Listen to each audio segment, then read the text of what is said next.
Today's story involves something that has very carefully studied humans and their behavior to impersonate them perfectly. Before we dive into that nightmare, I'm going to be hiding 3 of these symbols throughout the video. If you are the first to find all 3 and comment with the timestamps, I'll pin your comment. If you would like to help the videos get better, leave a like and subscribe. You would absolutely make my day. With that being said, let us begin.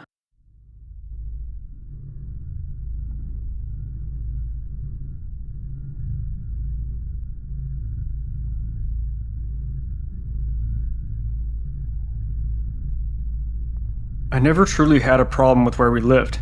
It was a secluded area, but that also just meant privacy was easy to come by.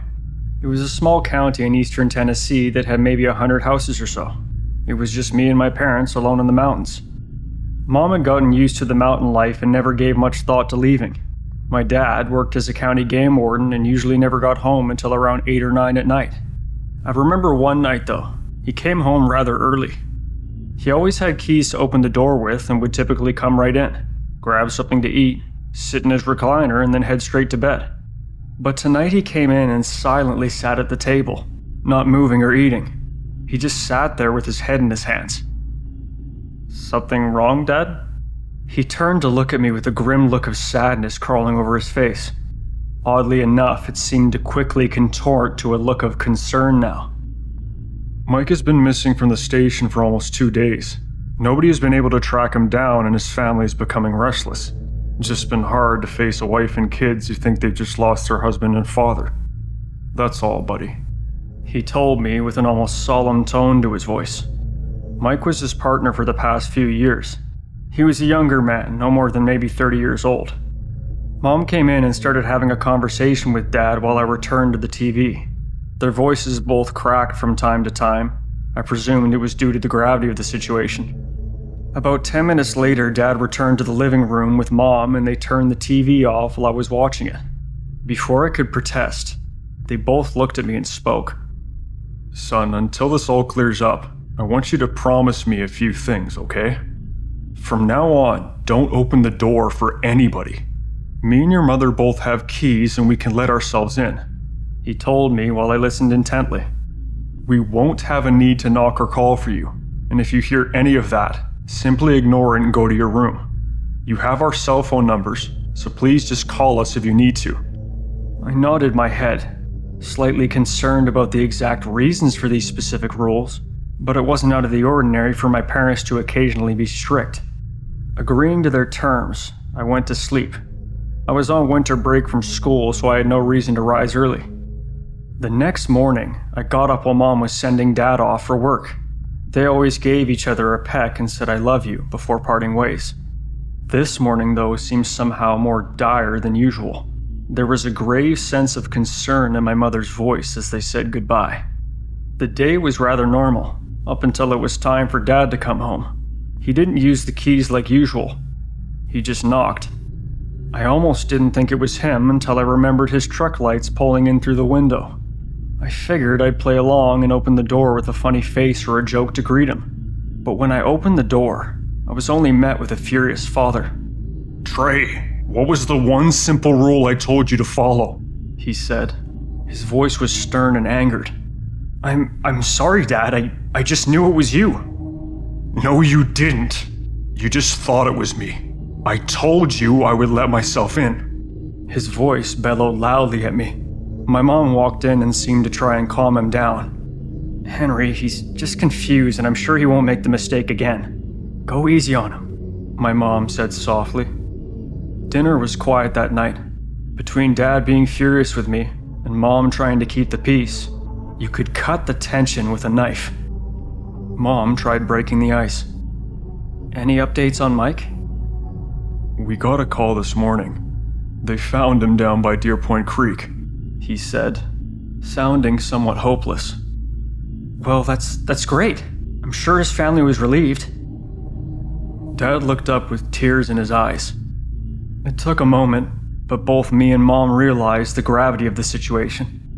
Mom never asked if he was found alive, and now somehow, we knew she didn't need to. Look at me, both of you.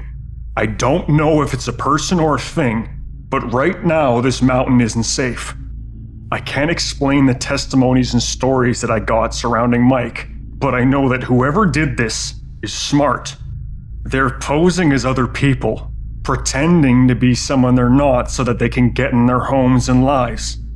Dad looked over at me and saw the concern in my eyes. He excused me from the table and said he loved me before sending me to my room so he and Mom could talk. I tried listening, but I couldn't make out what was being said. Mike, wife, body, 2 weeks old, hiding, house, 2, missing, is all I could make from their chat. That night I had trouble sleeping.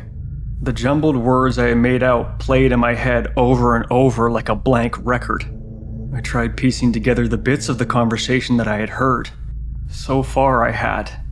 Mike's wife said, body 2 weeks old, somebody hiding in the house, and 2 kids missing. I shuddered at my concoction of the mind. What I made up, Mike's wife said his body was found to be 2 weeks old, even though they found it this morning, and apparently he was only missing for a few days. That begs the question of who was with his family all that time. My thoughts were interrupted by a knock at the window that made my heart stop. It was too dark to see anything, but the person knocked again. Trey, can you let me in? I recognized the voice. It was my father's voice. Dad? What are you doing outside? He took a moment to respond. I thought I heard something and went to check it out, but the door shut behind me. It's cold out here, buddy. Let me in. I was still frozen in fear, but somehow my concerns got worse as a figure appeared in my doorway. It was my father. Wearing his typical loungewear pajamas, he held a finger up in silence to me, signaling me to be quiet. Trey? The voice from outside called out. My dad erupted so abruptly that I jumped in my bed. Get away from my house! Stay away from my family! The voice from outside never replied.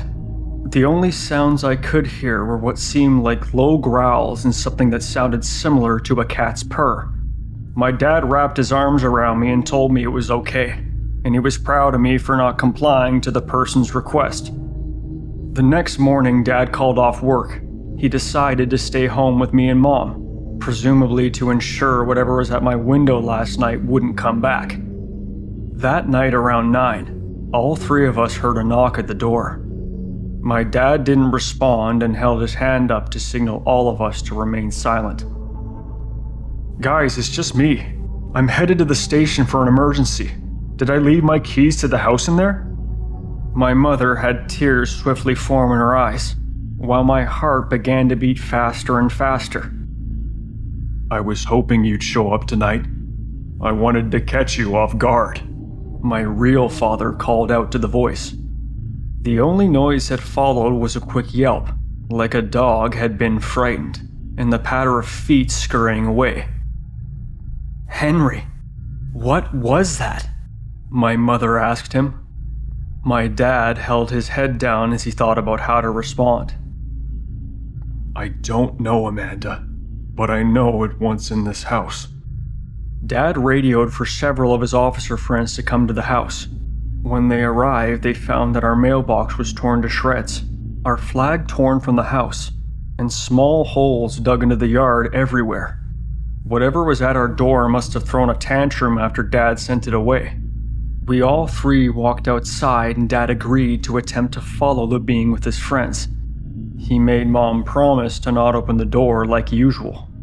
As we both made our way back inside, I went straight to my room to hide under the blanket and pray that I wouldn't hear a knock or a call. My pleasant surprise, I didn't. About an hour later, Dad called to tell us that he was on his way home and they couldn't find anything. I presume Mom was in shock still, because she didn't reply. She only weakly nodded her head. Dad got home and walked straight through the door. He was scared about something but also mad too. Trey! Amanda! Who left the door unlocked? Mom tried calming him down. Honey, Nobody knocked or tried to come in. I've been watching the door all night." Dad looked around frantically. "Henry, I think you're just paranoid about us. We're okay. And so are you." They both walked to their bedroom as I returned to mine. The next morning, I woke up and found the house vacant. Mom nor Dad was in their room. I saw the front door open and presumed they were outside. I smelled something though. It was a vile and disgusting smell. It was coming from their bedroom. I walked in and the putrid aroma was coming from within their closet. I opened the closet and realized just how crucial our mistake last night was. I saw the body of my mother. A single slash wound in her neck had caused blood to spill out everywhere on the carpet. I cried as I stood there and fell to my knees. My own mother, dead in front of me. As I looked at her body, my mind began to flare, as if I had noticed something without actually noticing it. My mother didn't have a mole under her eye. As a matter of fact, her eyes were uneven, with her left eye almost drooping below her nose. She had no teeth, but upon further inspection, she had no place for them. This woman or thing wasn't my mother at all. As that thought crossed my mind, I looked up to see both of my parents storm into the room with the police. They apologized to me while escorting me outside. They said they had hoped to catch me before I woke up to explain. But the story I was given was clearly a fabricated story to shield me from what really happened. I was told a woman was trying to break into our house after Dad had written her a ticket that pushed her over the edge. But I wasn't buying it. I knew this thing was capable of far more than just being a psycho. Psychos don't manipulate voices and faces at will. Whatever this thing was, it was dead. That's all that matters to me.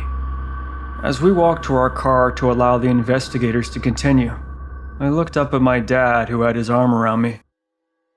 I noticed something. Did he always have black hair?